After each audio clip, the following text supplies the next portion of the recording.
जय श्री कृष्णा। आज गुरुवार के दिन आइए सुनते हैं नर और नारायण की यह कथा। एक असुर था दंभोदभव।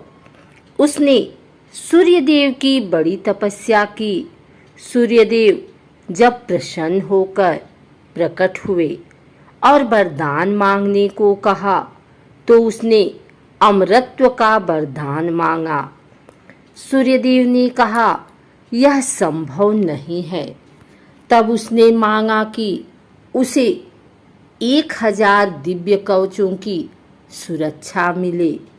इनमें से एक भी कवच सिर्फ वही तोड़ सके जिसने 1000 वर्ष तपस्या की हो, और जैसे ही कोई एक भी कवच को तोड़े वह तुरंत मृत्यु को प्राप्त हो। सूर्य देवता बड़े चिंतित हुए। वे इतना तो समझ ही पा रहे थे कि यह असुर इस वरदान का दुरुपयोग करेगा, किंतु उसकी तपस्या के आगे वे मजबूर थे। उन्हें उसे यह वरदान देना ही पड़ा। इन कवचों से सुरक्षित होने के बाद वही हुआ जिसका सूर्यदेव को डर था। दंभोदभव अपने सहस्त्र कवचों की शक्ति से अपने आप को अमर मानकर मन चाहे अत्याचार करने लगा। वह सहस्त्र कवच नाम से जाना जाने लगा। उधर सती जी के पिता दक्ष प्रजापति ने अपनी पुत्री मूर्ति का विवाह ब्रह्मा जी के मानस पुत्र धर्म से किया। मूर्ति ने सहस्त्र कवच के बारे में सुना हुआ था और उन्होंने श्री विष्णु से प्रार्थना की कि इसे खत्म करने के लिए वे आएं। विष्णु जी ने उसे आश्वासन दिया कि वे ऐसा करेंगे। समय क्रम में मूर्ति ने 2 जुड़वा पुत्रों को जन्म दिया, जिनके नाम हुए नर और नारायण। दोनों 2 शरीरों में होते हुए भी एक थे। 2 शरीरों में एक आत्मा। विष्णु जी ने एक साथ 2 शरीरों में नर और नारायण के रूप में अवतरण किया था। दोनों भाई बड़े हुए। एक बार दंभोदभव इस वन पर चढ़ाया।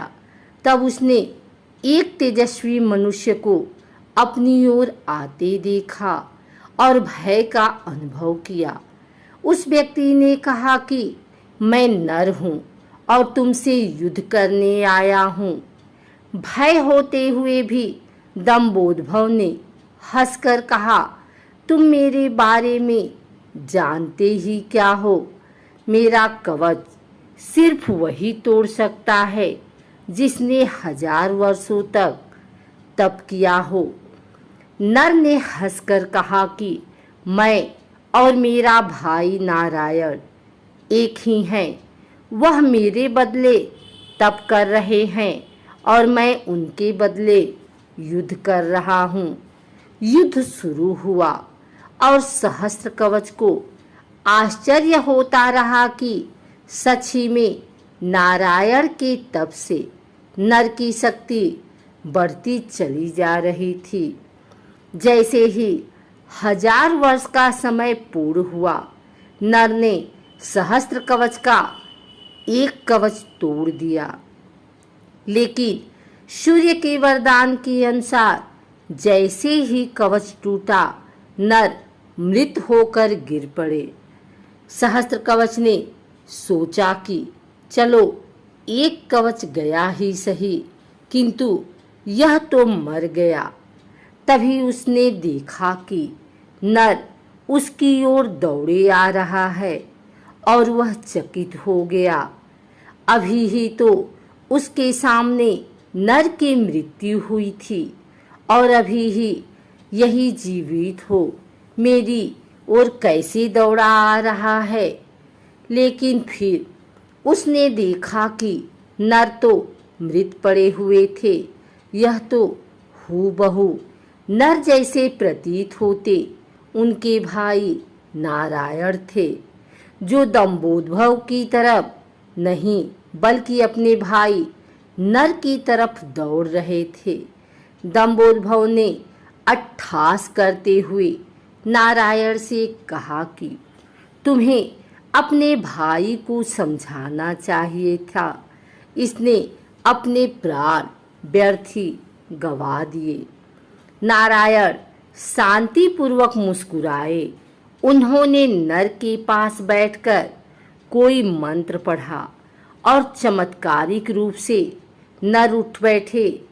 तब दंभोद्भव की समझ में आया कि 1000 वर्ष तक शिव जी की तपस्या करने से नारायण को मृत्युंजय मंत्र की सिद्धि हुई है, जिससे वे अपने भाई को पुनर्जीवित कर सकते हैं।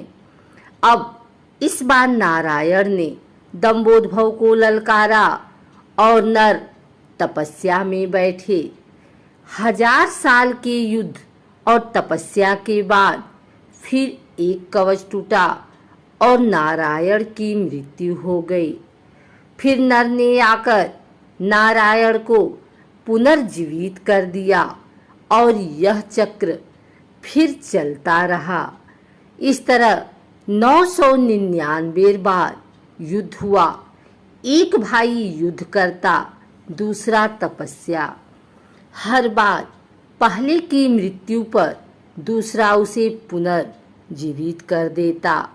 जब 999 कवच टूट गए तो सहस्त्र कवच समझ गया कि अब मेरी मृत्यु हो जाएगी। तब वह युद्ध त्याग कर सूर्यलोक भागकर सूर्यदेव के शरणागत हुआ।